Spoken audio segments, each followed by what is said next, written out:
Le sujet, c'est sur l'art de vivre d'un point de vue personnel.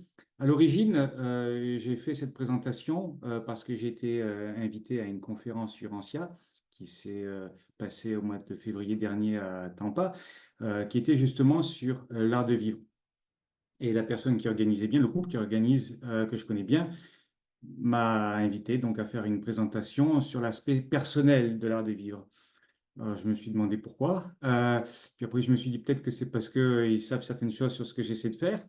Et puis donc, je me suis posé quelques questions et je me suis demandé, en fait, voilà, donc oui, vivre, on parle beaucoup de bonheur, il y a beaucoup de difficultés, on parle de spiritualité. Alors, j'ai essayé euh, de, de mettre quelque chose en place qui soit évidemment en lien euh, et cohérent avec les enseignements du Viviorantia sur l'art de vivre.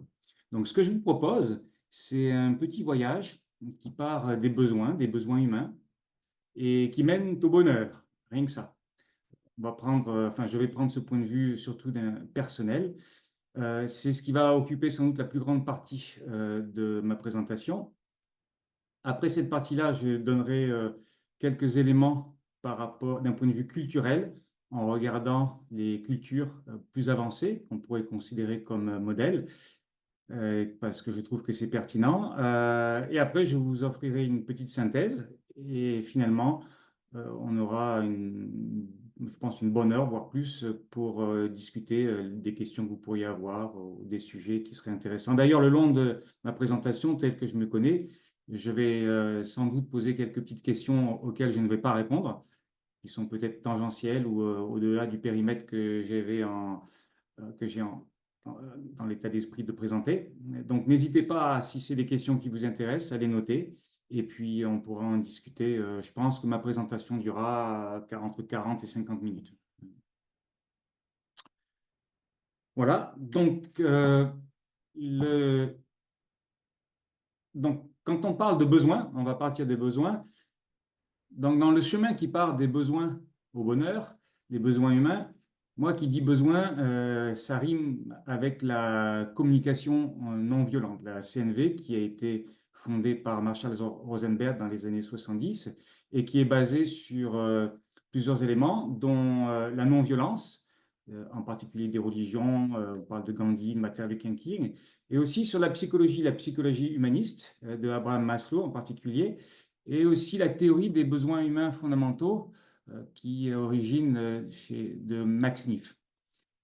Aussi, un point intéressant à prendre en considération, c'est que Marshall Rosenberg, pour lui, la CNV, la communication non violente, était aussi basée sur une étude comparée des religions. Il a voulu regarder quels étaient les points communs dans les différentes religions et essayer d'en faire une synthèse. Et c'est comme ça que la CNV est venue. Et il a écrit un bouquin que je trouve très, très intéressant, Les bases spirituelles de la CNV, que je ne ferai que vous recommander à lire. C'est une très, très bonne lecture.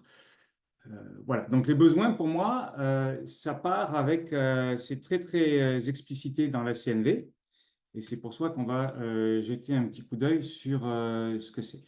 Donc, d'un point de vue des bases, vous avez sans doute entendu parler de Abraham Maslow avec la pyramide des besoins. Il s'intéresse à la dimension spirituelle de l'homme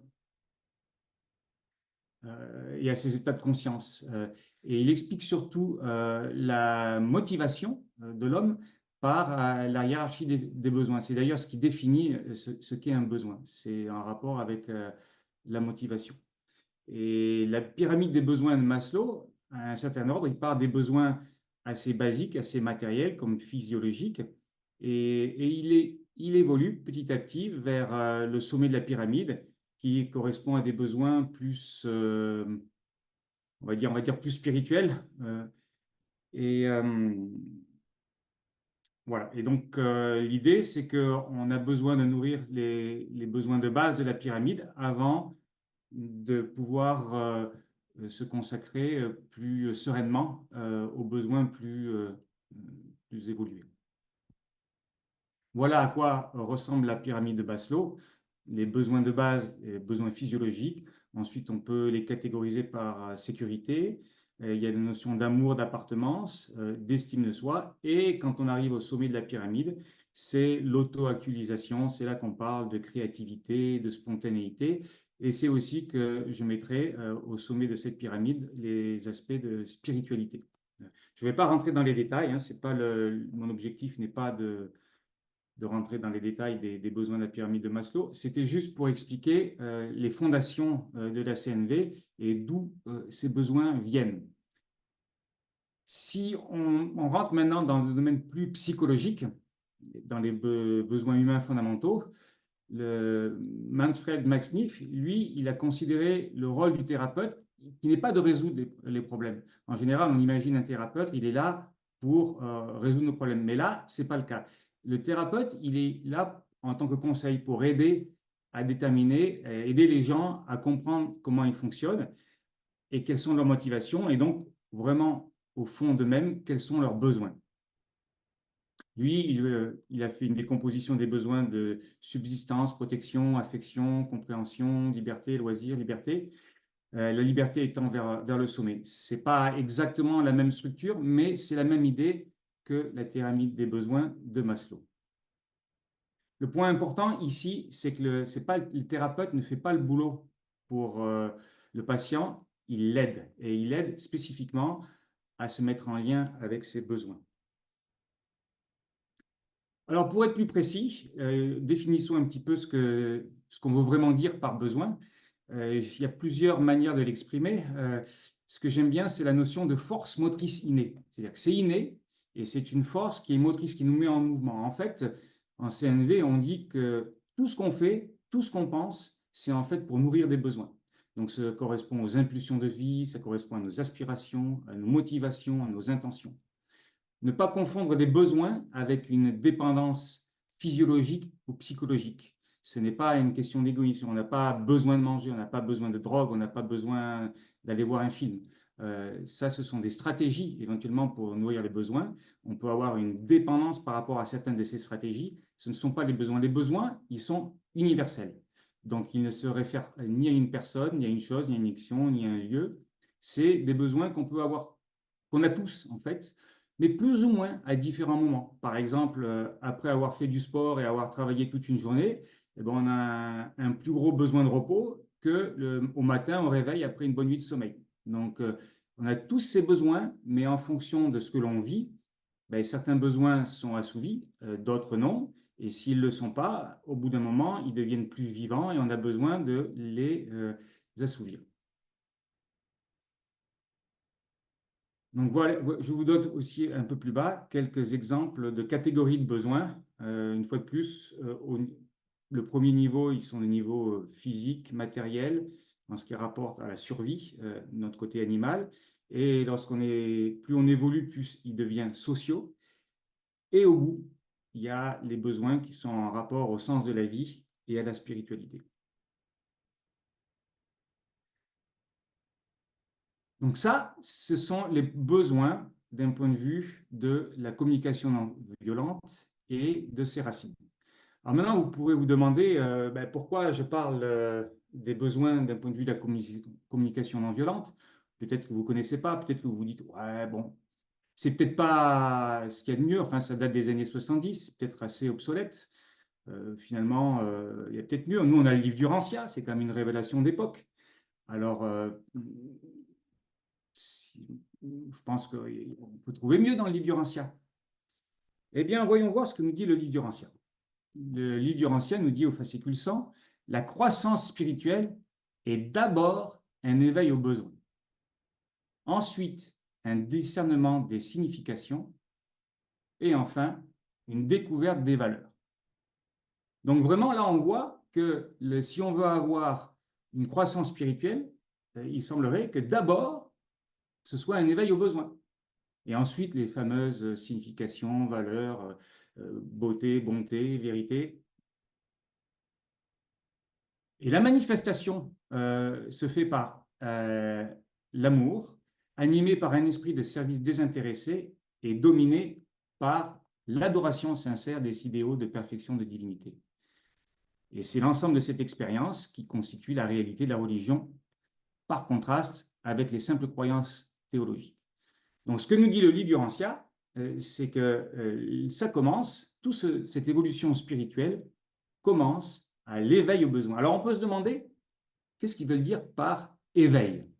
Qu'est-ce qui se passe si on ne s'éveille pas à ces besoins finalement? Si on n'y pense pas et qu'on cherche une vie spirituelle, qu'est-ce que ça veut dire? Qu'est-ce que ça veut dire aussi si on a un éveil, mais que, bon, on n'y prend pas soin? On a beaucoup de frustration par rapport à nos besoins. Qu'est-ce qui se passe? On pourrait se poser ces questions. Je continue. Le livre du Rancia nous dit au fascicule 14, l'amour de l'aventure, la curiosité et la peur de la monotonie, c'est très inhérent à la nature humaine évoluante. Donc ici, on parle de motivation, d'élan de vie. L'aventure, la curiosité, ce sont des élans que nous avons pour se mettre en action. Et ils nous disent que ces traits sont inhérents à la nature humaine évoluante. Et ils n'ont pas été mis là simplement. Donc ça veut dire qu'ils ont vraiment été mis là. Et ils ont été mis là, pas justement pour nous agacer ou nous ennuyer sur notre séjour, mais plutôt pour suggérer que la mort n'est que le commencement d'une carrière d'aventure sans fin. Donc, ces besoins, semble-t-il, ont été mis en nous dans le but de nous, pas de nous frustrer, mais dans le but de nous mettre en mouvement et de nous suggérer que la vie d'expérience, la vie éternelle d'expérience, est une vie incroyable d'aventure. Nous en remettre une couche. La curiosité, l'esprit d'investigation, le besoin de découvrir. Donc encore la curiosité liée ici directement au besoin. L'impulsion, donc le besoin encore, une impulsion qui est la force motrice de vie, le point de départ qui nous met l'élan de vie. L'impulsion de l'exploration pour donc se mettre en action fait partie des dons innés et divins. Donc là encore, ce sont des dons, c'est mis en nous, c'est mis en nous d'une manière intelligente et exprès. Des créatures, des créatures évolutionnaires de l'espace. Ces impulsions naturelles, donc là encore, ils insistent sur ces impulsions nous ont été données. Bien sûr, je ne regarde pas la bonne. Merci. Excusez-moi, j'ai eu. Donc, ils ne nous ont pas été donnés pour être frustrés. Il est vrai qu'il faut fréquemment restreindre ces impulsions ambitieuses durant votre courte vie terrestre. Donc, ils ont conscience qu'on ne pourra pas assouvir toutes ces impulsions, tous ces besoins. Mais elles sont destinées à être pleinement réalisées et glorieusement satisfaites. C'est-à-dire que si on n'arrive pas à les réaliser pleinement ici-bas, on a toute une éternité de vie pour pleinement les satisfaire. Et non seulement pleinement les satisfaire, mais en plus glorieusement. Donc, c'est vraiment quelque chose qui me semble fondamental selon le point de vue du livre du Rancia et qui semble être en accord avec ce que la CNV en particulier présente sur les besoins. Un autre petit point intéressant, c'est que ce n'est pas avant d'avoir traversé le dernier des circuits de Havona et visité le dernier des mondes de Havona que le tonique de l'aventure et le stimulant de la curiosité disparaîtront de vos carrières. Alors là, c'est intéressant. Ils nous disent que quand on va transitionner de Havona au paradis, en fait, ces besoins, ces stimulants, ces élans de vie, en quelque sorte, ils vont disparaître. Et alors, qu'est-ce qui va se passer alors si on n'a plus ces élans de vie? Eh bien, alors, l'impulsion, la poussée en avant de l'éternité remplacera son avant-coureur, l'attrait de l'aventure du temps. Alors, qu'est-ce que ça veut dire? En tout cas, pour moi, mon interprétation, ça veut dire que jusqu'à ce qu'on ait traversé les circuits de Havona, on a toute une panoplie de besoins qui commencent avec les besoins humains tels que l'on connaît et les balbutiements de besoins plus évolués, plus sociaux, plus spirituels, qui vont continuer, j'imagine, à se développer lorsque nous allons faire notre carrière dans l'univers et ensuite aussi dans Havona. Mais il y a une transition apparemment assez marquée, ce que nous dit le livre du Rancia, entre ce qui nous met en mouvement, ce qui nous besoin, ce qui nous stimule, ce qui nous met en action avant qu'on ait fini tous les circuits de Havona, jusqu'à ce qu'on finisse les circuits de Havona, pendant toute notre carrière ascensionnelle, et ensuite lorsqu'on va arriver au paradis. Et là, on va avoir, alors je ne sais pas, j'imagine qu'ils n'en disent pas grand-chose parce que c'est pour nous difficile à comprendre, mais la manière dont je me le représente, c'est des besoins encore, des impulsions qui vont nous mettre en mouvement, en quelque sorte, en mouvement par rapport au sens de l'éternité, mais des besoins, des impulsions qui vont être d'une autre nature. Voilà, c'est ça ce que ça me dit. Et pour moi, cette citation ici, elle me parle beaucoup parce que dans mon évolution, j'ai eu pris conscience à un moment donné en fait, le but de la vie était de devenir parfait et que ça prenait l'éternité. Mais j'avais aussi en moi, en tant qu'homme, ces besoins, enfin, j'étais motivé par avoir des objectifs qui étaient assez court terme finalement. Et donc, que j'étais très stimulé, que je me mettais en mouvement pour atteindre mes objectifs. Et une fois que j'avais atteint un objectif, eh bien, il me fallait trouver un autre objectif et l'atteindre, et ainsi de suite. Et quelque part en moi, au fond, au fur et à mesure où je projetais ce processus, je ressentais une angoisse très profonde en moi en me disant, mais ça va où? Et j'imaginais une fin, en quelque sorte. Et quand j'ai lu ce paragraphe, en association avec d'autres études que je fais, en particulier avec Claude, que je salue, merci Claude de tous les efforts que tu fais pour les études, on fait des études très approfondies sur les absolus et autres, eh bien, à force de creuser, je me suis mis en lien avec cette sensation que, oui, en tant qu'humain, en tout cas, j'ai besoin d'objectifs, j'ai besoin de chercher à les atteindre. Je ressens au fond de moi quelque chose qui me dit qu'il y a une fin à cette histoire. Et je pense qu'on peut le relier au fait que le suprême un jour sera complètement réalisé. Et j'avais au fond de moi une certaine angoisse. Et cette angoisse, elle s'est au moins estompée, voire disparue, depuis que je me suis mis plus en lien avec ce que dit cette deuxième partie de cette citation et les études qu'on a fait où on étudie les absolus, qui nous montrent vraiment qu'il y a quelque chose d'une autre nature, mais qui est vraiment éternel. Et en étant en lien avec cette notion d'éternité, eh bien, je me suis senti bien apaisé. Enfin, voilà pour ma petite histoire sur cette petite citation. Si vous avez des expériences similaires, je serais curieux d'en entendre parler peut-être tout à l'heure lorsque nous en discuterons. Autre point, le plus grand bonheur. Alors, nous dit voilà, notre objectif pour aujourd'hui, le bonheur. Le plus grand bonheur est indissolublement lié au progrès spirituel. La croissance spirituelle procure une joie durable, une paix qui dépasse toute compréhension. Donc là, clairement, la spiritualité et le bonheur sont étroitement liés, enfin indissolublement liés. Alors, si on met un petit peu, j'ai cherché à en mettre, j'aime bien l'aspect visuel, j'imagine une déformation professionnelle en tant qu'ingénieur. Qu'est-ce qu'on vient de lire? On vient de lire que le point de départ de cette croissance spirituelle, c'est au moins l'éveil aux besoins. Ça ne suffit pas, mais c'est le point de départ. On a besoin de cet éveil, c'est là que ça démarre pour avoir la croissance spirituelle. Et on a vu que cette croissance spirituelle, non seulement elle est liée, mais ensuite elle procure le plus grand bonheur, la joie durable, une paix qui dépasse tout entendement. Donc non seulement on a du bonheur, mais un bonheur très profond et très durable. Contrairement aux besoins typiquement humains et matériels, qui peuvent être intenses peut-être, mais souvent de courte durée. Continuons notre chemin. Fascicule 56, qu'est-ce qu'on nous dit? Pour l'homme fini, la vérité, la beauté, la bonté, les fameux, embrasent la pleine révélation de la réalité divine. À mesure que cet amour, compréhension de la déité, donc là, on parle d'amour et de compréhension en même temps, de la déité, trouve son expression spirituelle. Donc là, on parlait de développement spirituel et une expression spirituelle. Dans la vie des mortels qui connaissent Dieu, les fruits de la divinité sont produits. Alors, quels sont les fruits de l'esprit? Une paix intellectuelle. Donc, je vous ai surligné en jaune les niveaux de ces fruits. Donc, on a le niveau intellectuel en termes de paix, au niveau social, le progrès, au niveau moral, qualifié par satisfaction, au niveau spirituel, donc joie, là, la joie spirituelle, bonheur, et au niveau cosmique. Donc là, on parle de sagesse cosmique.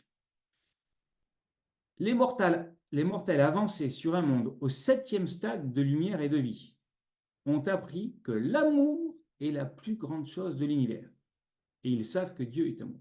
Donc si au 7e stade de lumière et de vie, ils en sont à se dire finalement l'amour, c'est ce qu'il y a de plus grand dans l'univers, il y a peut-être quelque chose d'important derrière cet amour. Continuons. Vous ne pouvez pas aimer vraiment vos compagnons par un simple acte de volonté. L'amour naît seulement, donc là on parle de conditions pour avoir de l'amour, d'une compréhension approfondie. Alors, le premier terme qu'ils nous disent, c'est compréhension. L'amour est lié, non seulement est lié à compréhension, mais en plus vient de la compréhension. C'est l'origine de cet amour, c'est une compréhension, et une compréhension approfondie et consommée. Alors on peut se demander ce que rajoute consommer par rapport à approfondi. Et consommer des mobiles et des sentiments. Donc mobile, qu'est-ce que c'est les mobiles? C'est ce qui nous met en mouvement, c'est les besoins. Hein, et des sentiments. Alors en CNV, on a une association entre les besoins et les sentiments. En fait, les sentiments, c'est une sorte de capteur qui nous permettent de mesurer en fait où on en est par rapport à la satisfaction de nos besoins. Et donc là, on parle que pour avoir de l'amour, il faut se mettre en lien et avoir une compréhension approfondie et consommée donc des mobiles, des besoins, des sentiments de notre prochain. Donc on ne parle pas de l'amour de soi, on parle de l'amour en lien avec notre prochain. Et on a besoin d'une compréhension des mobiles et des sentiments. C'est le début de l'amour. Ensuite, ils nous disent qu'il est moins important d'aimer tous les hommes aujourd'hui que d'apprendre chaque jour à en aimer un de plus. Donc, ce n'est pas une histoire de dire « Oh, je vous aime tous », c'est une histoire d'être en lien avec une personne à la fois et d'être en lien avec ses mobiles et les sentiments de cette personne. Et donc, que c'est d'apprendre à se mettre en lien avec cette personne, une de plus, chaque jour, chaque semaine, comme on peut, et que c'est ainsi qu'on est en voie de rendre notre personnalité sociale et vraiment spirituelle. Donc là, on a aussi le lien entre l'aspect social de la spiritualité, et la spiritualité est liée au social. Et c'est donc en aimant notre prochain, et j'insiste, donc aimer, compréhension approfondie et consommée des besoins et des sentiments de notre prochain. C'est central cet amour. Alors c'est tellement central que j'en fais un autre diagramme. Je mets l'amour au centre. On sait qu'on vient d'apprendre que c'est la plus grande chose de l'univers et que cet amour vient, la source de cet amour, ça vient de la compréhension des besoins et des sentiments d'autrui. Et lorsqu'on a cet amour et qu'on l'exprime, ça a une conséquence sur la croissance spirituelle. Ça contribue à notre croissance spirituelle. Voilà ce que l'on vient de voir dans ces passages. On continue notre chemin. Le bonheur et la joie prennent origine dans la vie intérieure. Donc là maintenant, on commence à relier le bonheur. On savait que c'était par rapport aux besoins, mais maintenant, la vie intérieure. On ne peut ressentir tout seul une joie réelle. Donc là, encore, c'est une histoire d'être en lien. C'est pas, une vie solitaire est fatale pour le bonheur. Même les familles et les nations jouissent mieux de la vie si elles la partagent avec les autres. Donc là, on parle de partage à tous les niveaux, au niveau personnel, même au niveau des familles et des nations. C'est absolument fondamental pour non seulement avoir le bonheur, et aussi avoir un progrès spirituel. Et l'autre connotation, l'autre élément, c'est que ça se passe au niveau de la vie intérieure. C'est-à-dire qu'on partageait de dire ah oh, purée, qu'est-ce que ce vin, il était bon, c'est trop génial. Ouais, ben on partage du bonheur, d'accord. Mais c'est pas de ce dont on parle ici. On parle d'un quelque chose de profond qui est vraiment dans notre vie intérieure, euh, très profondément ancré. Ce qui se passe profondément en nous. Donc, qu'est-ce qu'on vient de voir dans ces quelques points? Bien, on a vu que quand on fait le partage de notre vie intérieure, eh bien, ça nous amène au bonheur, à la joie et durable. C'est ça que l'on a vu. Il y avait un lien de cause à effet. Continuons. Je, donc c'est Jésus qui parle ici au fascicule 187, souhaite que vous vous aimiez et que vous ayez confiance les uns dans les autres. Et donc ensuite, il explique combien lui, il ne se retrouvait pas seul, il les avait envoyés travailler en groupe et que lui, donc, il dit, je ne me suis jamais permis de rester longtemps seul. De temps en temps, un peu seul, oui, en communion, mais longtemps, non. Dès le commencement de notre association, j'ai constamment eu 2 ou 3 d'entre vous auprès de moi. Et tout à fait à proximité, même quand je communiais avec le Père. Donc, même en communion, il aime bien être en compagnie d'autrui, en tant que Dieu, en tant qu'être en compagnie d'autres humains. Et il conclut, ayez confiance et confiez-vous les uns aux autres. Je répète, c'est Jésus qui parle. Ayez confiance et confiez-vous les uns aux autres.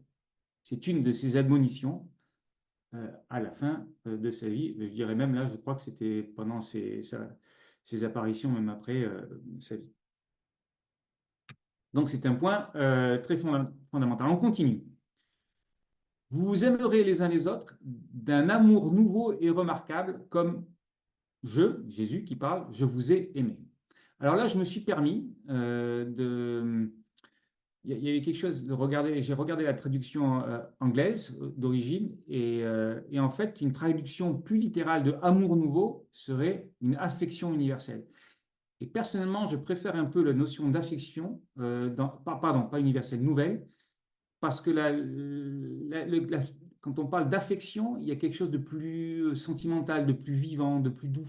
Euh, et je trouve que cette connotation est importante. Et là, c'est ce dont on parle. Encore, s'aimer les uns les autres.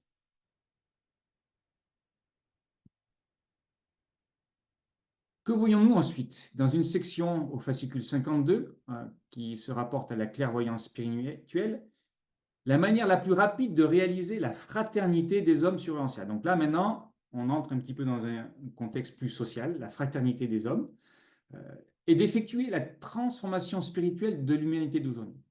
La seule technique, elle n'a pas 36, là, il n'y a qu'une seule, pour accélérer la tendance naturelle de l'évolution sociale, consiste à exercer une pression spirituelle par en haut, ce qui augmente le discernement moral tout en rehaussant la capacité de l'âme, de tous les hommes de comprendre et d'aimer leurs semblables.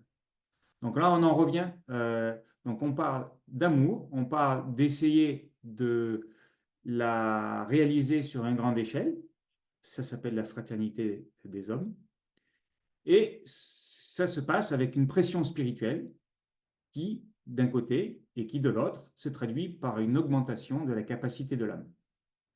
La compréhension mutuelle, elle revient encore, cette compréhension. La compréhension mutuelle et l'amour fraternel sont des civilisateurs transcendants et des puissants facteurs pour la réalisation mondiale de la fraternité des hommes. Donc là encore, au niveau, non seulement au niveau personnel, mais au niveau social, pour notre société, l'amour est important et se rapporte encore à une histoire de compréhension. En orange, je vous ai surligné encore une petite proposition de traduction plus littérale. Quand ils disent tous les hommes de comprendre tous les semblables, ça semble être un ensemble des hommes qui comprennent un autre ensemble des hommes, alors que en anglais, la traduction plus littéralement serait de chaque homme de comprendre et d'aimer chaque autre homme. Donc là, vraiment, c'est un peu plus précis sur le fait qu'on parle d'une personne à l'autre et qu'on parle d'amour et d'ensemble, de beaucoup de ce genre d'amour entre une personne et l'autre. Et c'est quand une personne aime une autre et qu'une autre personne aime une autre, etc., c'est ces couples d'amour qui, sur une grande échelle, fait la fraternité des hommes. Ce n'est pas juste une notion globale. C'est ça que je voulais dire par ce petit point de traduction, qui, à mon avis, est important. On parle d'amour d'homme à homme. Alors, si on met en diagramme ce qu'on vient de voir, on vient de voir que quand on parle de croissance spirituelle, eh bien, elle permet de grandir l'amour. C'est un rapport avec l'amour qui grandit. Et on parle aussi de pression spirituelle qui augmente notre capacité de l'âme et la capacité à aimer. Donc la pression spirituelle aussi implique que ça va conduire, ou peut conduire à une croissance spirituelle. En tout cas, en est une influence. Ça ne suffit sans doute pas, mais ça y contribue. Mais qu'au centre, ça converge vers de l'amour, plus d'amour entre les personnes. Et je vous rappelle, l'amour, compréhension approfondie des besoins et des sentiments d'autrui. On continue notre chemin. Le grand problème de la vie consiste à ajuster les tendances ancestrales de vie aux exigences des impulsions spirituelles provoquées par la présence divine du moniteur de mystère. Donc ça, c'est un problème, ça, apparemment, qu'on ait des impulsions spirituelles parce qu'en fait, elles sont en quelque sorte en compétition, si on peut dire, avec les impulsions de nature plus humaine, matérielle. Dans les carrières de l'univers et du super-univers, nul homme ne peut servir de maître à la fois, mais dans la vie que vous vivez présentement sur Urantia, donc ici et maintenant en tant qu'homme matériel, chaque homme est obligé de le faire. C'est-à-dire qu'on est obligé de servir ces deux maîtres. C'est quoi ces deux maîtres? Ce sont les besoins humains, matériels, et les besoins, on pourrait dire, les motivations, besoins spirituels. Il parle des impulsions spirituelles. Les impulsions sont des besoins. Il doit devenir expert dans l'art de pratiquer un compromis humain et continu et temporel. Donc là, on voit apparaître la notion d'art. Et c'est un art dans la manière dont on vit pour faire une sorte d'arbitrage entre ces impulsions de nature humaine et ces impulsions de nature spirituelle. Voilà. Et il dit, c'est quand on ne réussit pas à faire cet arbitrage d'une manière équilibrée, que tant de personnes trébuchent et échouent et se fatiguent et succombent sous la tension de la lutte évolutionnaire. Voilà. Donc, cet arbitrage qui est entre ces deux types de besoins est important. Au fascicule 160, on nous dit « Un caractère fort et une personnalité faisant autorité ne s'acquiert qu'en convertissant l'impulsion naturelle de la vie en l'art de vivre. » Ah, on y revient, l'art de vivre en société. Donc, on a une impulsion naturelle de la vie, nos besoins humains, et on les convertit, quand on a un caractère fort, en un art de vivre en société. Ils en remettent une couche et en transformant, donc on parle de transformation des désirs immédiats, j'imagine qu'ils font référence aux besoins humains, matériels, en aspiration supérieure. Là, j'imagine qu'ils font référence aux besoins de nature spirituelle, ces impulsions spirituelles, donnant lieu à des réalisations durables. En d'autres termes, les besoins humains, eh bien, ce sont des impulsions de vie qui nous mettent en mouvement, mais si on ne les transforme pas en aspiration supérieure, eh bien, ce n'est pas durable. Par contre, si on les transforme avec nos aspirations supérieures, à ce moment-là, il y a quelque chose qui est durable. On a des réalisations qui sont durables, pérennes. Alors, en essence, qu'est-ce qu'on vient de voir? On vient de voir qu'on a une notion de besoin humain, de besoin spirituel. Ce sont des forces innées que nous avons en nous. Et qu'on a un arbitrage à faire et que c'est un art, l'art du compromis humain continu et temporel, comme le livre d'Urantia le dit. Alors la question qu'on pourrait se poser, c'est qu'est-ce qui se passe si la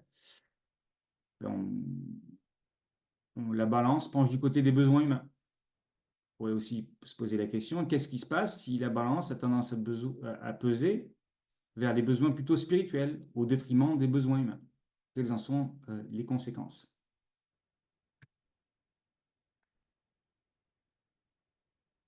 Les clés du royaume des cieux sont la sincérité, plus de sincérité et encore plus de sincérité. Je crois que tout le monde se souvient par cœur cette citation fondamentale. Tous les hommes possèdent ces clés. Les hommes s'en servent et élèvent leur statut spirituel par des décisions, plus de décisions et encore plus de décisions. Donc là, on a parlé des besoins, on a parlé d'amour, on a parlé de partage, on a parlé de parlage de sa vie intérieure. Mais ici, ce qu'ils nous disent, ils ils ajoutent la notion de sincérité. C'est bien gentil de partager, mais c'est important, c'est critique même, ce sont les clés du royaume des cieux de le faire en sincérité. Et pour actionner ces clés, quand on se met en mouvement et élever notre statut spirituel, on parle de décision en plus de décision, c'est-à-dire de faire des ajustements dans cet équilibre entre ses besoins naturels et spirituels, entre autres. Alors, si ici, on fait un petit résumé de ce que l'on a vu jusqu'à présent, les éléments clés qu'on a vus, on a parlé de croissance spirituelle, d'éveil aux besoins, d'amour, compréhension, de bonheur, joie, vérité, fruit de l'esprit, etc., etc., etc. Je vous laisse pour référence. Moi, je préfère d'un point de vue d'un diagramme. Voici la synthèse du diagramme qu'on a vu. On voit qu'au centre, il y a l'amour. L'amour a un lien très fort avec la croissance spirituelle. Cette croissance spirituelle, c'est ce qui non seulement est lié, mais nous procure le plus grand bonheur et la joie. Cet amour est engendré, est créé ou favorisé d'un côté avec la pression spirituelle qui augmente notre capacité à aimer, mais aussi, plus haut en haut à droite, on voit la compréhension des besoins et sentiments des autres. D'un autre côté, j'ai mis à gauche l'éveil aux besoins, qui sont aussi le début de notre croissance spirituelle. Ça commence par là. J'ai mentionné aussi que tout ça doit se faire en sincérité et que c'est une question d'équilibre entre les besoins humains et les besoins spirituels. Je me suis permis de scinder les besoins humains en les besoins personnels à soi, que je mets du côté gauche et volontairement du côté des besoins humains, et les besoins des autres, quand on se met en lien, en compréhension des besoins et des sentiments des autres, du côté droite. Et ce n'est pas un hasard si je les ai mis du côté spirituel. Et pourquoi je les ai mis du côté spirituel? Puisqu'on voit dans ce diagramme que l'amour démarre, il y a un lien fort de cause à effet entre la compréhension des besoins et sentiments des autres avec l'amour que l'on peut vivre. Donc si on regarde ce qui est le plus important, c'est l'amour, les points de départ, en fait, si vous regardez bien, eh bien, c'est directement associé avec les activités typiques et les concepts qu'il y a en communication non violente. Donc c'est pour ça qu'à mon sens, la communication non violente est un concept, un paradigme, mais présente aussi des outils qui sont très pertinents dans le travail et la progression de soi, puisque c'est ce qui permet, c'est un élément qui me permet d'activer en fait l'amour d'une manière très très pratique. D'ailleurs, c'est ce que disait Marshall Rosenberg, en particulier dans son livre sur les fondations spirituelles de la communication non violente. Il disait que pour lui, la communication non violente, le paradigme par rapport aux besoins et aux sentiments, était en fait ce qu'il avait trouvé de plus concret, de pratique et cohérent avec les religions de ce monde pour se mettre en lien avec l'amour, mais d'une manière très pratique, d'une manière très vivante. Voilà pour ce diagramme. Voyons voir si je voulais dire autre chose. Oui, oui. Donc, sur le prochain diapositive, au fascicule 157, je voulais voir un petit peu, un peu plus creuser les plaisirs. Et ici, il nous parle de l'alternative. L'alternative de la vie et de la mort est placée devant nous.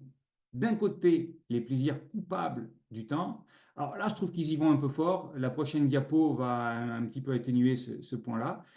Et de l'autre, les justes réalités de l'éternité. Donc d'un côté, les plaisirs humains, matériels, et de l'autre côté, ces besoins, ou l'assouvissement des besoins de nature plus spirituelle, ces impulsions spirituelles. Dès maintenant, vous devriez commencer à vous délivrer de l'esclavage et de la peur, du doute en entrant dans la nouvelle vie de foi et d'espérance, quand des sentiments de service, alors là, j'ai souligné à chaque fois, envers votre prochain. Une fois de plus, c'est une question de lien entre personne et personne. Naissent, n'étouffez pas ces émotions d'amour envers votre prochain, manifestez cette tendance affective, d'affection encore, par un ministère intelligent. Intéressant encore de dire intelligent, compréhension, intelligence ici. C'est pas juste du sentimentalisme, on pleure ensemble. Là, on parle d'un ministère intelligent satisfaisant les besoins réels de votre projet. Alors, on peut se demander ce qu'ils veulent vraiment dire par besoin réel. À mon avis, alors, ils veulent apporter un petit peu de sagesse aux enfants. Moi, quand je lis ça, j'imagine mes enfants qui me demandent, Papa, papa, donne-moi des bonbons. Et en tant que parent avisé, je préfère leur donner une bonne nutrition que des bonbons, des sucreries. Parce que, en tant que parent plus avisé, je m'aperçois qu'il y a un besoin, le besoin réel derrière, c'est de la nutrition. Et donc, en impliquant un petit peu de sagesse, en impliquant un peu plus d'intelligence et de maturité, on fait quelque chose, on assouvit ses besoins d'une manière plus appropriée. Mais à mon avis, ici, ils font référence aux besoins plus réels, aux besoins de nature spirituelle. Comme ils nous disent à d'autres parties, ils nous disent quelque chose, je n'ai pas les situations exactes en tête, mais que notre vie matérielle, en fait, il la considère comme en fait une ombre d'une réalité plus profonde. La véritable réalité, c'est la réalité sur le niveau spirituel. Donc là, personnellement, je l'interprète comme une invitation à intelligemment essayer de nourrir ses besoins spirituels en harmonie, en transformant nos besoins humains, en les ennoblissant. Alors, je vous ai tout à l'heure, il parlait de plaisir coupable. Ici, je vous donne une situation hein, qui met un peu en perspective, c'est peut-être pas si terrible que ça non plus, que les hommes jouissent de la vie, que la race humaine trouve du plaisir de mille et une manières. Donc là, c'est vraiment une ode à la vie, une ode au plaisir. Euh, c'est pas un mal en soi d'avoir des plaisirs humains. Que l'humanité en évolution explore toutes les formes légitimes de satisfaction du moi. Donc vraiment, cette exploration de nos besoins et d'essayer de les assouvir, même ces besoins matériels, c'est pas quelque chose qui est si coupable que ça finalement. C'est même encouragé. L'homme a bien mérité certains de ses plaisirs et joies d'aujourd'hui. Mais c'est certain de ses plaisirs, c'est pas n'importe quoi. Faites bien attention au but de la destinée. Donc prenez en considération aussi ces besoins spirituels. Les plaisirs sont véritablement des suicides. Donc, si on fait un peu n'importe comment les plaisirs et d'une manière sans prendre soin des impulsions spirituelles, de ses besoins spirituels, alors à ce moment-là, ce sont des suicides et ils parviennent à détruire la propriété, l'institution et la préservation du moi. Il parle aussi de la satisfaction du moi aura vraiment coûté un prix funeste si elle provoque l'effondrement du mariage. Donc, si on a des plaisirs exacerbés en quelque sorte, sans faire un petit peu d'arbitrage, un petit peu intelligent. Et si ça mène à l'effondrement du mariage, la décadence de la vie de famille, la destruction du foyer, ben, ça devient un prix très très cher à payer. Donc oui pour les plaisirs, hein, c'est pas une mauvaise chose en soi, allons-y, mais soyons raisonnables. Et surtout, essayons de vivre ces plaisirs, à mon sens en tout cas, c'est mon opinion personnelle, en étant en lien en même temps avec les impulsions spirituelles qui peuvent être associées et qui peuvent permettre de les rendre pérennes, plus durables et plus profonds.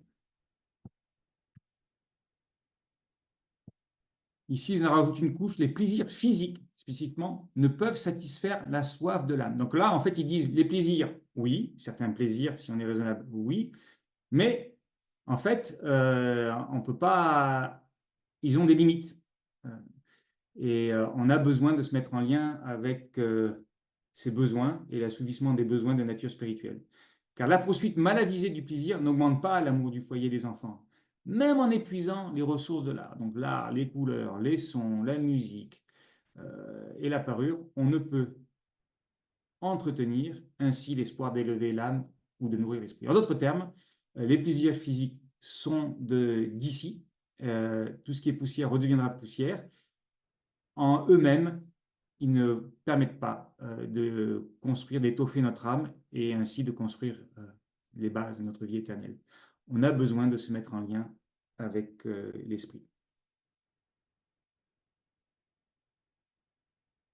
Maintenant, ici, en ce qui concerne l'harmonie, alors je ne sais pas si je veux la lire en entier.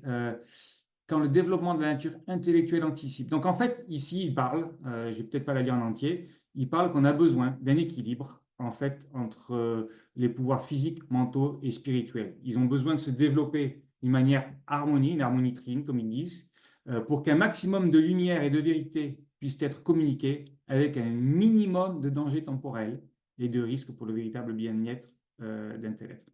Donc en d'autres termes, quand on a une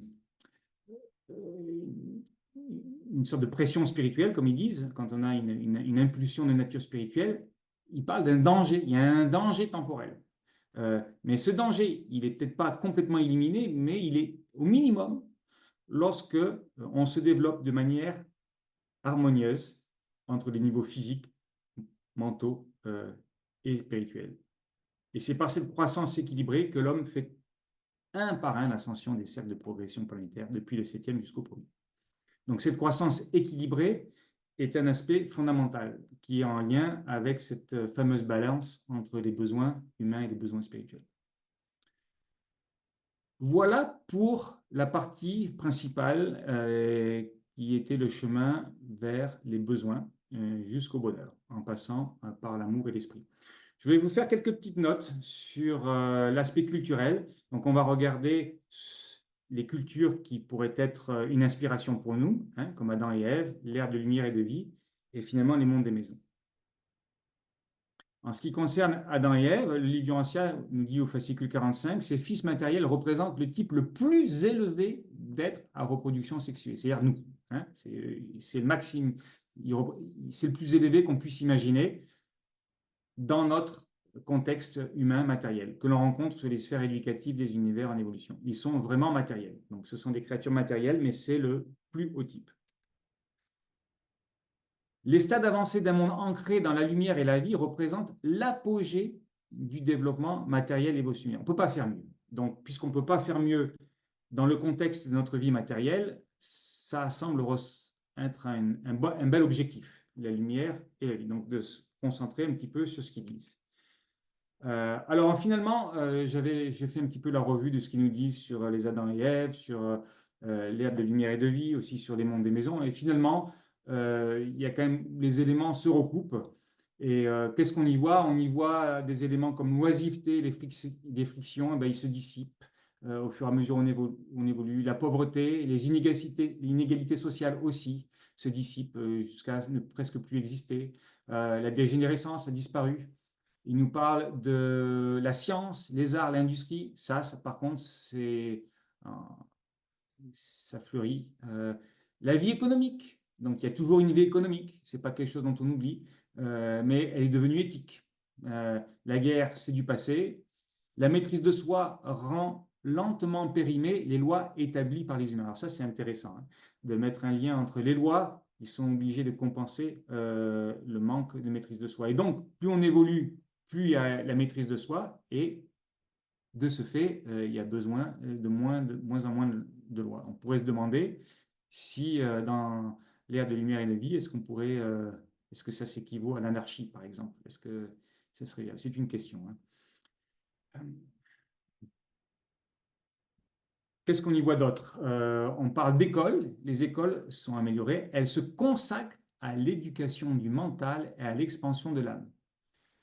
Je me demande bien à quoi ça peut ressembler une école d'éducation du mental et de l'expansion de l'âme. C'est ce qu'ils font.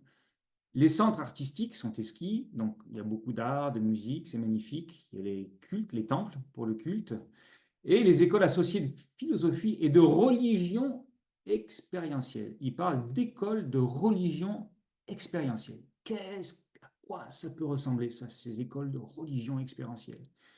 Sont des créations pleines de beauté et de grandeur. C'est ce qui se passe sur les mondes de lumière et de vie, ancrés dans la lumière et la vie.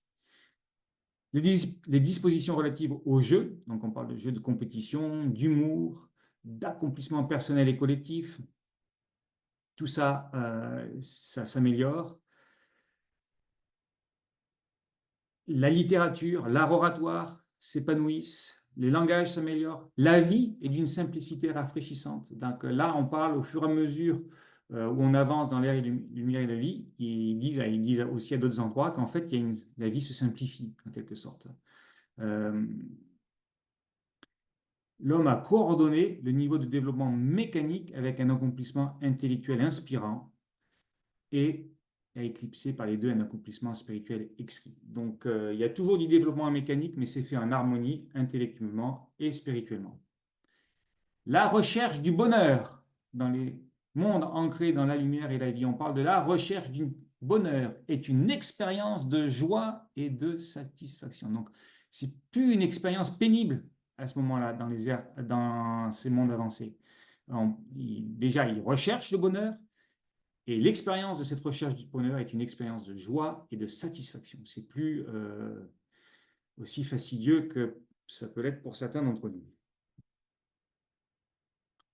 Qu'est-ce qu'on y voit encore? On y voit que les ajusteurs continuent à arriver, comme avant, mais que les mortels sont de plus en plus aptes à communier avec ce fragment à l'intérieur du Père. Et d'ailleurs, il y a de plus en plus de fusions sur ce genre de planète.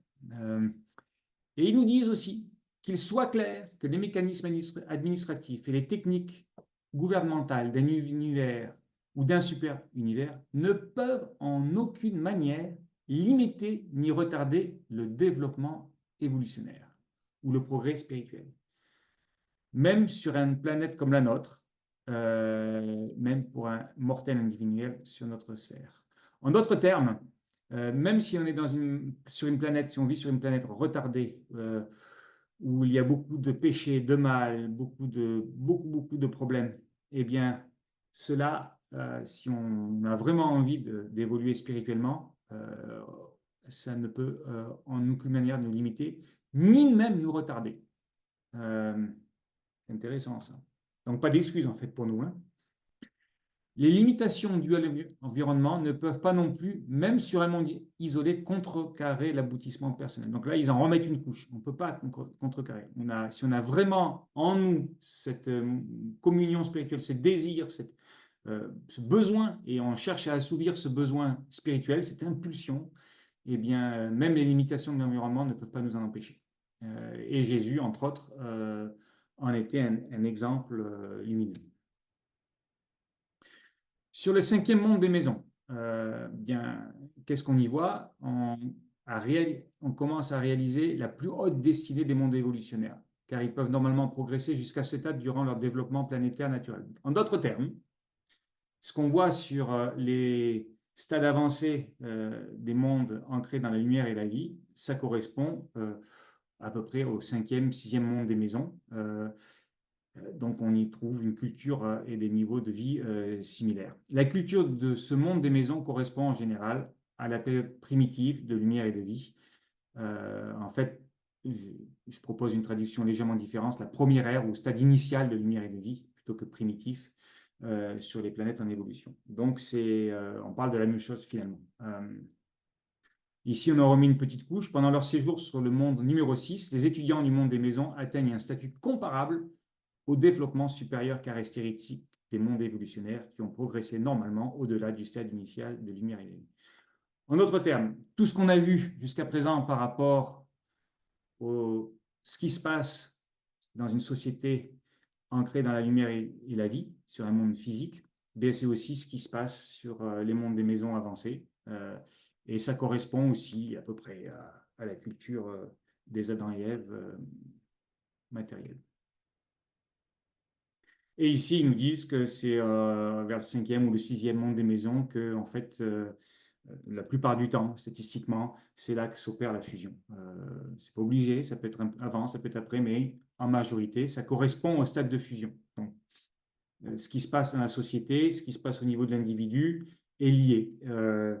Et ça correspond à l'apogée de ce que l'on peut faire sur un monde évolutionnaire. Donc, comme à mon habitude, ici, c'est un résumé des éléments clés que nous avons vus, mais je préfère les voir sous forme de ma synthèse, qui est sous forme de diagramme. Donc, c'est le même diagramme que tout à l'heure, hein, où on voit l'amour au centre, on voit les éléments qui permettent de faire croître l'amour, donc la pression spirituelle, Dans la périphérie, l'éveil aux besoins humains et la compréhension des besoins et des sentiments d'autrui.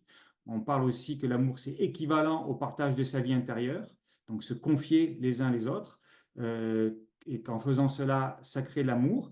Et donc, ça amène, à travers la croissance spirituelle, au plus grand bonheur, une joie durable, une paix qui est durable. Euh, et je vous ai rajouté ici quelques éléments qui sont en rapport avec ce qui se passe dans la société. Donc, il y a le développement des sciences, la littérature, il y a des jeux, il y a de l'art. La vie est simple. On prend soin des ressources naturelles aussi. La communion avec l'esprit, évidemment, de l'humour. J'ai pas mis la vie économique par manque de place, mais la vie économique éthique reste une réalité sur ces mondes avancés. Et au bout du compte, c'est une question pour nous, en tant qu'individus, de faire un arbitrage entre toutes ces, qu'on pourrait dire, ces tensions, ces impulsions, ces exigences de notre vie. On a des besoins humains à satisfaire, les besoins spirituels. C'est difficile hein, de tous les satisfaire dans une vie. Mais c'est une question d'équilibre le plus important et de transformer ces besoins humains en besoins avec le lien avec les impulsions spirituelles. Et cette transformation, c'est ce qui permet d'avoir le meilleur équilibre et, au bout du compte, l'amour, la croissance spirituelle et ce bonheur durable. Alors, ça, c'est ma synthèse. Vous pourriez vous demander, puisqu'on parle de se confier les uns aux autres, hein, c'est un élément que je considère important, ben moi, où j'en suis personnellement dans tout ça, hein? Est-ce que, est-ce que là, je parle d'amour en paraphrasant le livre du Rancia, c'est bien gentil, mais est-ce que je suis à la hauteur de tout ça? Ben, j'aimerais vous dire oui. Oh, j'aimerais vous dire, je suis un exemple inspirant. Et malheureusement, si je veux être un petit peu honnête avec moi-même, ben non, finalement, pas du tout. En fait, ma vie, je ne vis pas au niveau de ce que j'aimerais, en fait, complètement. Loin de là, d'ailleurs. Euh, j'ai envie de vous dire, faites comme je vous dis, ou ce que je vous dis quand je paraphrase les vieux anciens, mais ne faites pas comme je fais. Il y a encore dans ma vie personnelle beaucoup de travail pour arriver à mettre, à assouvir tous ces besoins humains et spirituels d'une manière harmonieuse et vivre ce grand bonheur intense et durable qui dépasse toute compréhension. Il y a encore du boulot. Donc faites comme je vous dis, ou comme le livre du Rancia vous dit, mais pas trop comme je fais moi non plus, hein. Euh, Ceci dit, j'ai quand même une bonne nouvelle. Et la bonne nouvelle, c'est que j'ai un plan d'action. J'ai un plan pour améliorer ma vie, voilà, ma vie qui est quand même, où je passe beaucoup de temps dans mon travail pour gagner des sous-sous, hein, le travail de la vie économique. Et donc beaucoup de travail, voilà, ça prend beaucoup d'énergie et ça laisse moins de place pour tout ce qui est jeu, art, relation avec les autres. C'est pas, je le vis pas autant que ce que j'aimerais en fait. Voilà. Donc mon plan d'action, c'est le projet que j'appelle Harmonie divine. Je vous laisse le lien. Donc le principe en fait à la base de ce projet, c'est de faire un centre de nature spirituelle qui a pour but d'essayer de reproduire ce qui se passe dans les airs, dans les mondes avancés ancrés dans la lumière et la vie, en particulier quand il parle de la religion expérientielle. Comment est-ce qu'on peut développer cette religion expérientielle? Je crois que dans nos écoles, il n'y a pas ça. Et je pense que on est sans doute ceux qui ont une motivation spirituelle et un travail de longue date, sans doute, et avec la révélation d'époque du livre du Rancia, sans doute les mieux armés pour essayer de créer peut-être un prototype de ce que c'est qu'une école de religion expérientielle. En tout cas, c'est ce qui m'anime, moi. J'ai vraiment, ça résonne très profondément en moi. J'ai envie de partager ce qui se passe. Donc déjà au niveau personnel, ça consiste à se connecter au divin intérieur. C'est fondamental, hein, se mettre en lien avec ces impulsions spirituelles en même temps qu'on nourrit nos besoins humains. Ce qui nous permet de trouver un sens à notre vie. Et c'est durable, ça permet d'en éterniser les valeurs. Euh, il est important pour ce faire, tout se passe dans le mental, donc l'objectif d'Harmonie Divine serait de creuser dans ce qui se passe dans notre mental, afin qu'il soit plus efficace, qu'il soit plus calme, plus centré. En méditation, il parle d'un mental il associe, ils font l'image d'un laser. Donc, au lieu d'être un mental agité, c'est un mental comme un laser qui est très performant, qui est très concentré sur le moment présent, sur la tâche qui est en cours. Et en particulier, l'organisation du mental passe par la prise de conscience des croyances que l'on a, de tous les mécanismes en nous qui ont en fait un grand impact sur, conditionnent notre vie et comment on se sent. Donc, c'était un aspect important.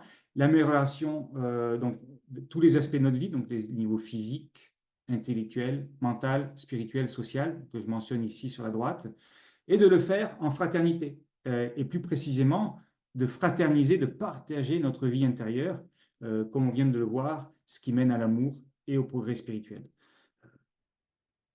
Et en même temps, dans mon concept, j'ai la chance d'habiter dans un endroit qui est très propice aux vacances.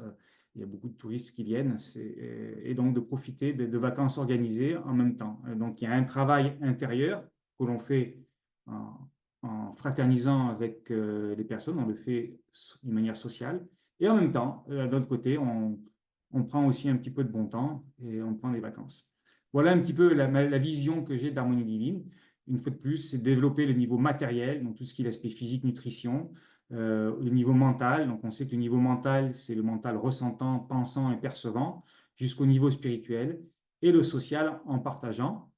L'objectif, en tout cas, un des mécanismes serait d'utiliser les 8 habitudes de l'esprit qui sont mentionnées dans le livre Urantia au fascicule 100. J'ai mis la référence ici. Et au bout du compte, d'exprimer au travers de naturellement les fruits d'esprit. Voilà un petit peu l'objectif de mon projet Harmonie Divine.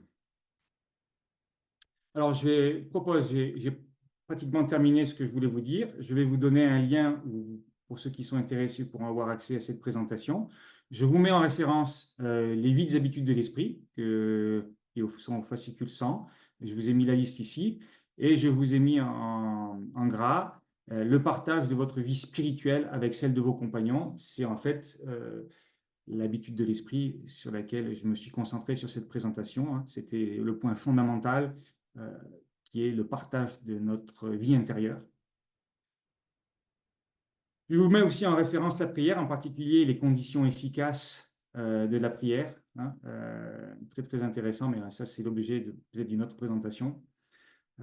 Sur tout ce qui est d'autres références sur tout ce qui est sincérité, décision et effort, et l'importance de l'action.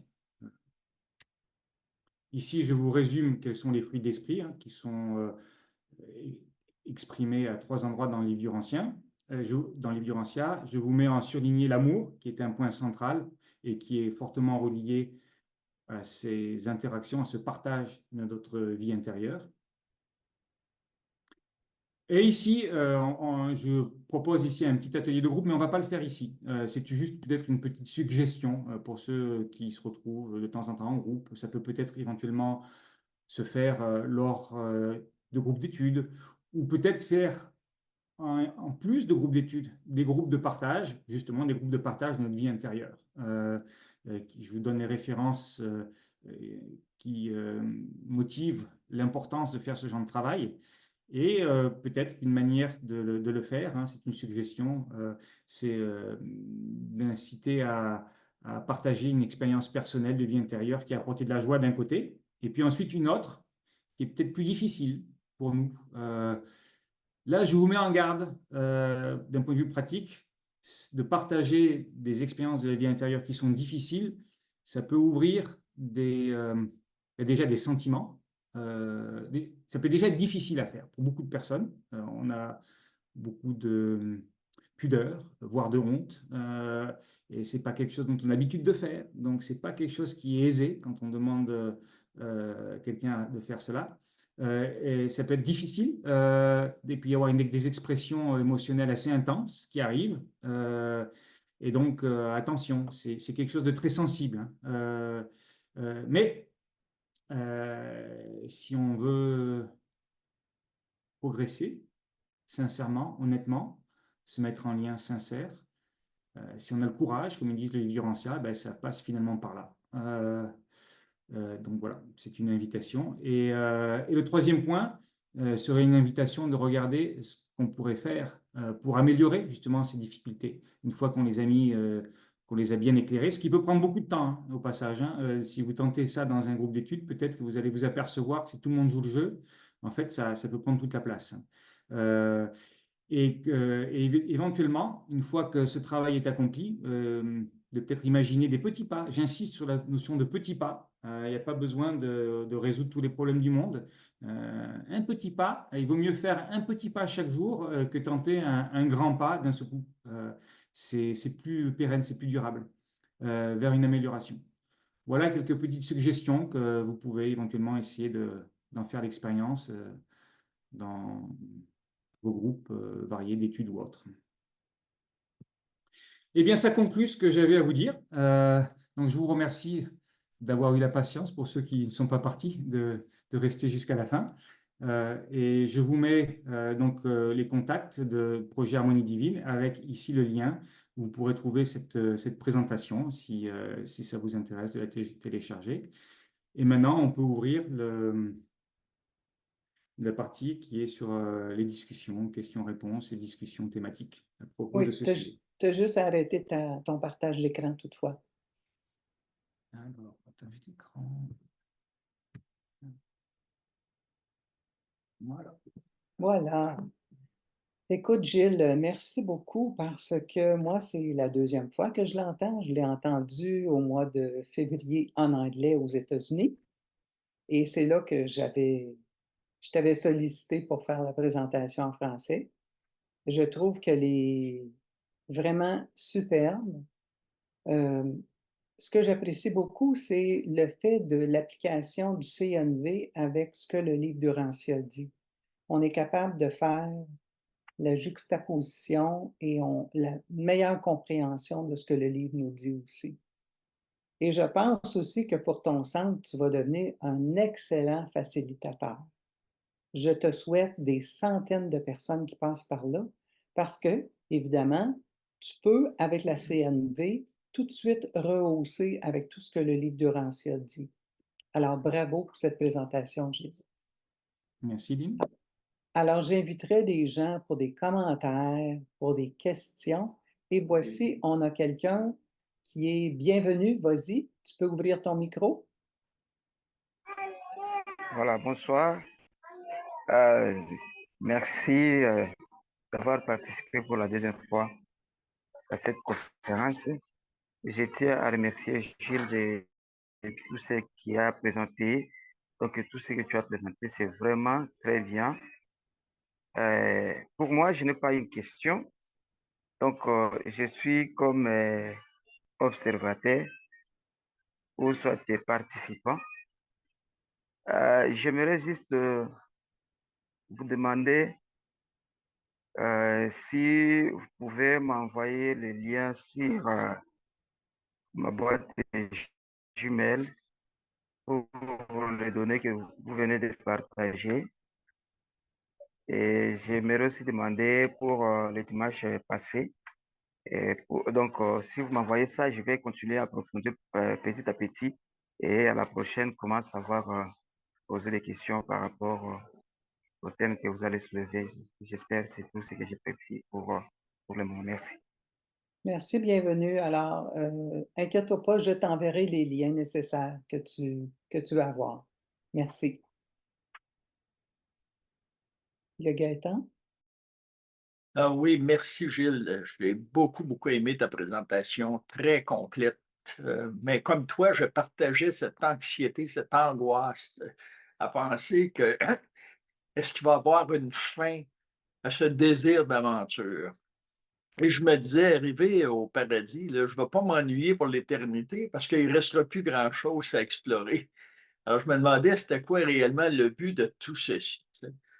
Et puis un jour à Chicago, j'ai rencontré un autre lecteur auquel j'ai partagé cette anxiété avec lui.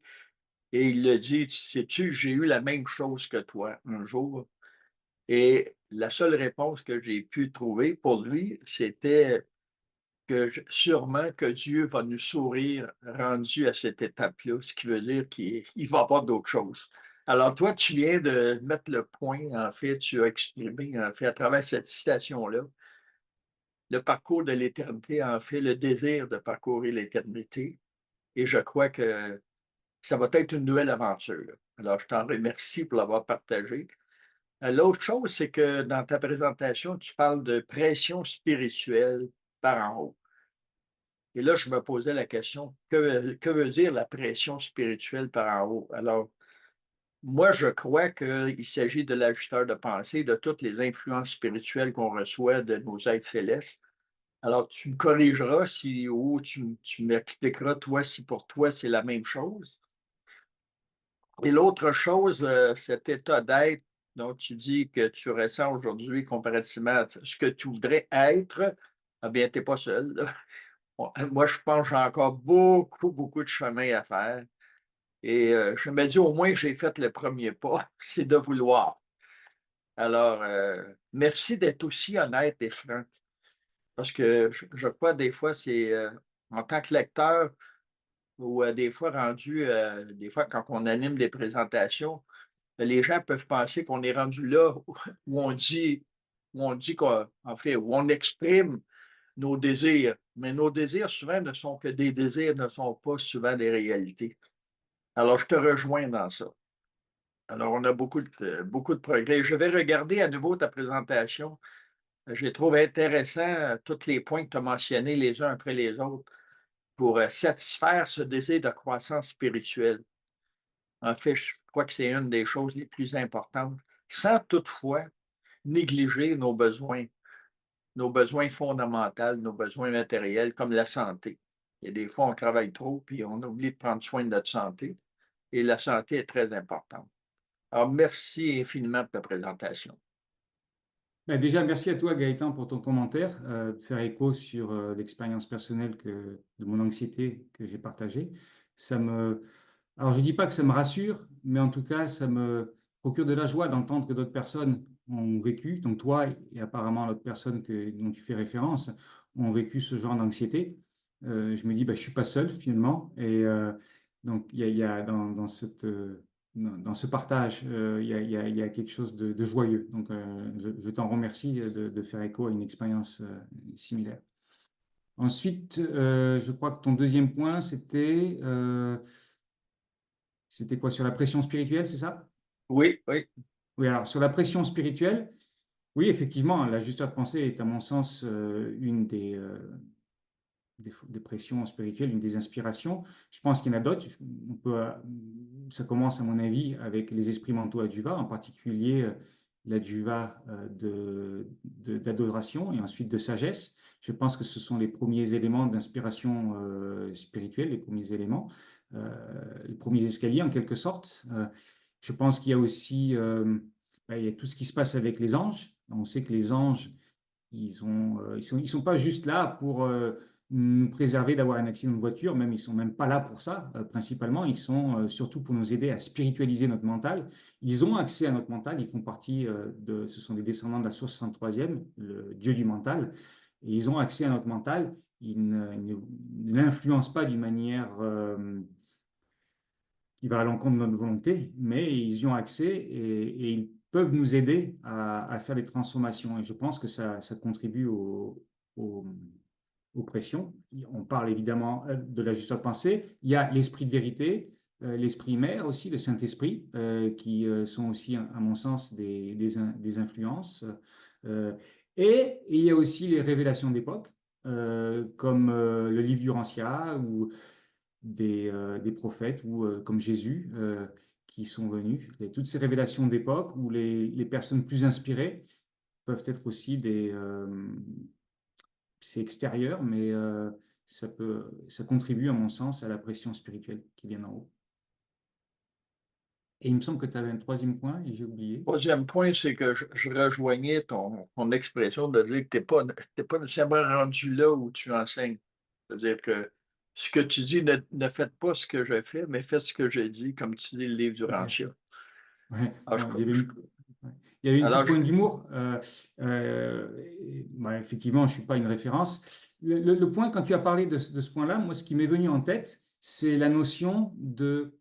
Parce qu'il y a une partie, il y a une des citations que j'ai mentionnées qui disait les plaisirs coupables, ou quelque chose comme ça. Elle avait dire les besoins humains et les assouvir, c'est une mauvaise chose, c'est mal, c'est mal. Que souvent, on voit ça dans la religion, il y a une sorte de culpabilité dans beaucoup de religions avec les plaisirs humains. Et je ne crois pas que ce soit ça. Je crois qu'il y a bien d'autres. J'ai essayé de mentionner certaines, au moins une référence qui montre qu'en fait, c'est pas ça. C'est pas mal en soi d'assouvir ces plaisirs humains, les désirs que l'on a. Ce qui est problématique, c'est si on a une obsession de ces désirs et on ne pense qu'à ça. Et on ne cherche notre bonheur qu'au travers de ces désirs humains. Et, et là, on manque, non seulement on nous montre qu'il y a une fin, c'est très limité. Et c'est d'ailleurs pour ça, à mon sens, qu'on voit comment on pourrait dire, tout ce qui est désaxé ou quand on va dans les addictions, alcool, sexe, ou même ça peut être le sport ou la cupidité. Ben, lorsqu'il y a des désirs excessifs qui sont de nature matérielle, eh bien, c'est parce qu'on on en veut plus, comme une drogue, mais en fait, elle n'assouvit pas une autre partie des besoins qu'on a, de ces impulsions qui sont de nature spirituelle. Et donc, à mon sens, c'est pas un combat entre l'un et l'autre, pour moi, c'est une fusion entre l'un et l'autre. C'est-à-dire qu'on injecte du spirituel, de cette inspiration, de cette qualité spirituelle dans nos désirs humains et la manière dont on nourrit ces besoins humains. Et c'est pour moi, cet art de vivre, c'est ça cet équilibre. C'est de combler en fait les deux, de faire les deux, de nourrir les deux en même temps. Voilà l'inspiration qui m'est venue quand je t'ai entendu. merci, merci. Merci Gaëtan. Mustapha, c'est pour toi. Bonjour tout le monde et bonjour et merci à Gilles Monroy pour sa présentation qui est très intéressante et très inspirante et qui regorge de beaucoup de bonnes idées qui peuvent faire réfléchir et faire progresser. Mais j'ai noté quelques points. Le premier point, c'est vraiment la paix dont tu as parlé, qui est très importante à mon avis, pour pouvoir démarrer une bonne relation avec notre ajusteur de pensée et partant avec tout notre environnement. Et cela m'a fait penser aux propos de Jésus quand il était revenu lors de ses apparitions morantielles. Sa seule phrase, c'était « Je vous laisse ma paix ». Donc, ce serait intéressant qu'on puisse réfléchir sur le contenu de cette paix qui est une force motrice réelle. Et de plus en plus de psychologues et d'autres personnes en parlent, mais je pense que l'approche avec cette sagesse est encore plus inspirante. Alors, le deuxième point, tu as décrit un peu la vie comme une responsabilité individuelle pour un aboutissement collectif. Personnellement, c'est comme ça que je l'ai ressenti à travers beaucoup de choses que tu as mentionnées. Et c'est aussi inspirant parce qu'ailleurs, dans d'autres cultures, on dit par exemple, je suis parce que nous sommes. Donc ça, c'est très important, cette manière de voir les choses, parce que ça intègre à la fois le concept de l'ajusteur dans le je suis et celui de Dieu le suprême qui est là pour tout le monde à travers le nous sommes.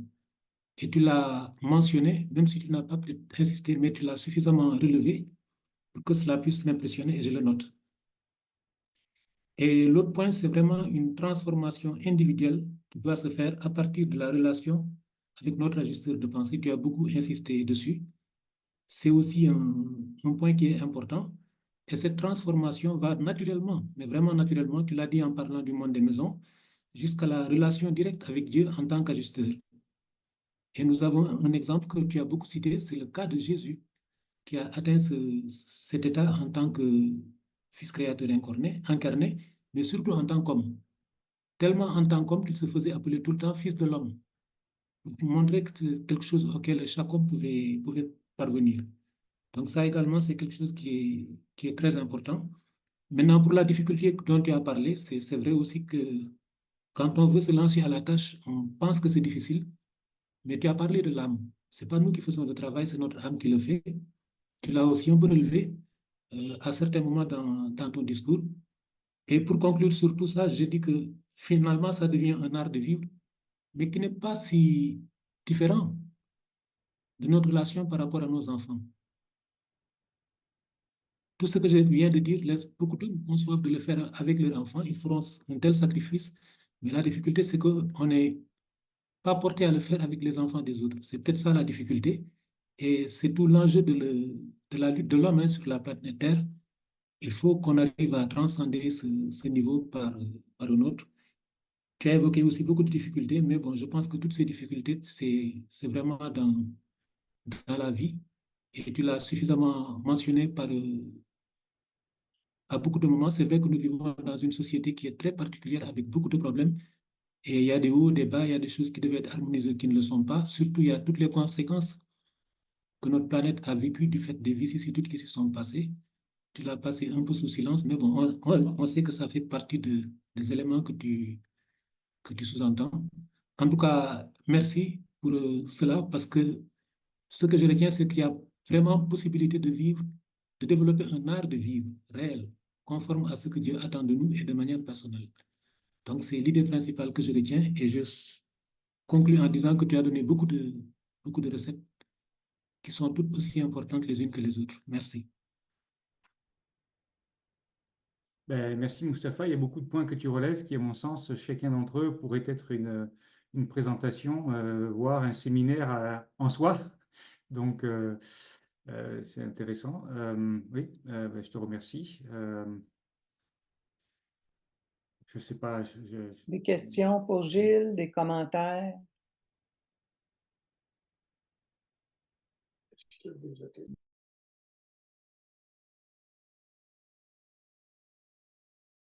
Oui, Doris. Ouvre ton micro. Ton micro est fermé, Doris.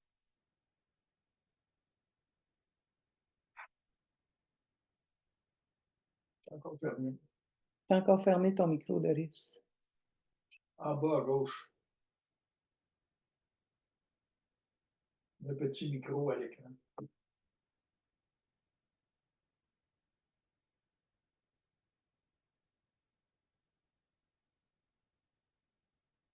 On t'entend toujours pas.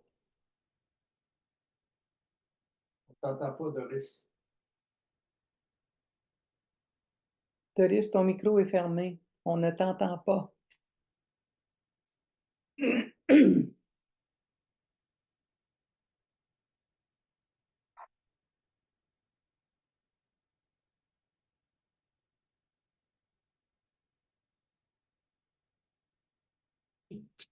Voilà, Voilà. du nouveau là. Non, ce que j'ai demandé à Gilles, s'il donne l'autorisation éventuellement de traduire en allemand son texte. Oui, bien sûr, pas de problème. Je l'ai déjà en anglais, puisque j'ai déjà fait cette présentation en anglais, même si j'ai rajouté deux, trois petites choses. Non, moi c'est français-allemand. Mais français-allemand, oui. Donc, oui, oui. Je suis bilingue là-dedans, alors comme je fais aussi des choses pour Urantia moi-même et qui vont se mettre sur un web fin août, alors je pourrais éventuellement ajouter quelque chose qui est très intéressant. C'était vraiment très, très intéressant. Merci beaucoup. Oui, oui, non, tu peux traduire. Et puis, si tu as des idées de modification, d'amélioration, changer, rajouter, je suis preneur. Hein. C'est pas, On cette verra. présentation n'est pas une fin en soi. D'accord, on verra ça. Merci. Et ça s'applique à tout le monde. Hein. D'accord, merci. Merci.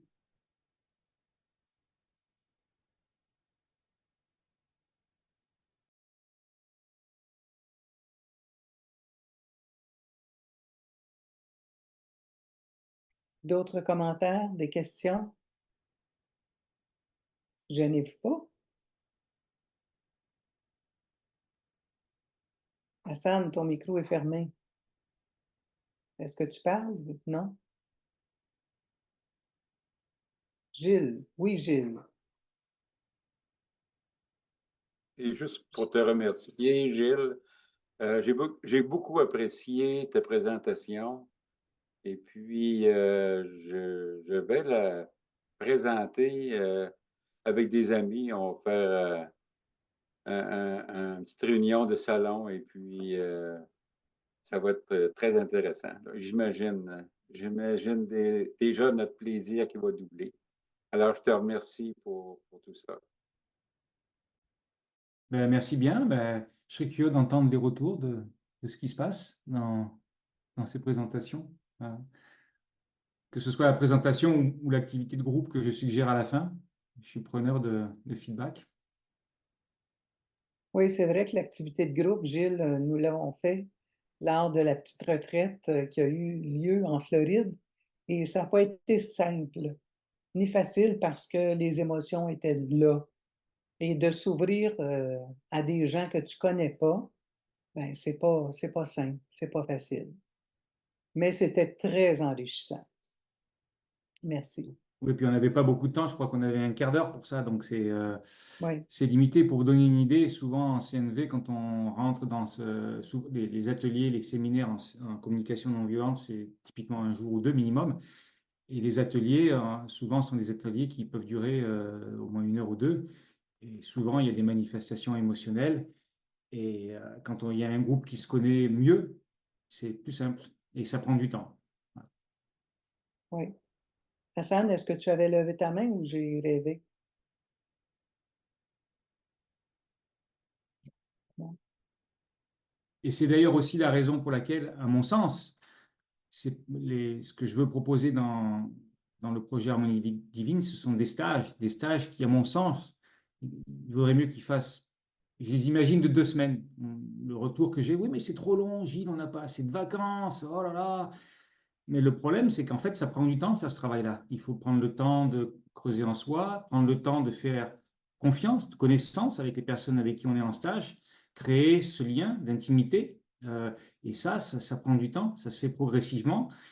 Et l'expérience montre que quand on fait vraiment ce travail en sincérité, qu'on y va avec courage et sincérité, eh bien, on va à la rencontre de situations, d'événements qui peuvent être traumatiques ou de mécanismes en nous qui peuvent être difficiles à affronter. Et c'est sensible, ça peut être intense. Et avec la pudeur qu'on a, on n'a pas l'habitude aussi de faire ça dans notre société. C'est vraiment pas simple et ça prend du temps. Donc pour moi, cette notion de temps et de l'étaler sur une longue période, comme un minimum une retraite d'une semaine ou deux, c'en est le sens en fait. C'est pour ça. Oui, en effet. Alors, merci Gilles encore d'avoir accepté cette invitation-là, d'avoir inspiré des gens, parce que là, il y a des gens qui vont reprendre ta présentation, la présenter dans leur groupe d'études. Il y a Doris qui veut la traduire en allemand, donc c'est merveilleux. Et je suis certaine que chacun d'entre nous va vouloir écouter cette conférence-là. Et elle va être placée sur notre site Internet éventuellement, là, quand Gaëtan va avoir à travailler un petit peu dessus. Donc, merci à chacune de vous qui avez participé aujourd'hui à cette rencontre. Et bien, je vous souhaite un très bel été. Je vous souhaite un super beau dimanche et ce qui en reste. Et nous nous retrouverons au mois de septembre. Vous recevrez un courriel de ma part avec la personne qui va vouloir faire une présentation. Donc, à chacun de vous, salutations. Ah, il y a Gaëtan qui veut dire quelque chose. J'inviterai les gens qui veulent avoir la présentation de Gilles d'aller en ligne sur son site Internet qui est harmoniedivine.com et vous aurez accès à de l'information et voir ce que Gilles fait en fait avec ses présentations. Alors, c'est très intéressant. Alors, pas compliqué, harmoniedivine.com. Harmonie divine, tout un mot. Harmonie Alors, avec un Y cependant. Attention, c'est la oui, version oui, anglaise, anglophone. oui. Harmonie. Merci. Bonjour à tout le monde et à la Au revoir. prochaine. Au revoir. Au revoir. Au revoir, Au revoir tout le monde, merci. Au revoir. Au Voilà. revoir, Hélène.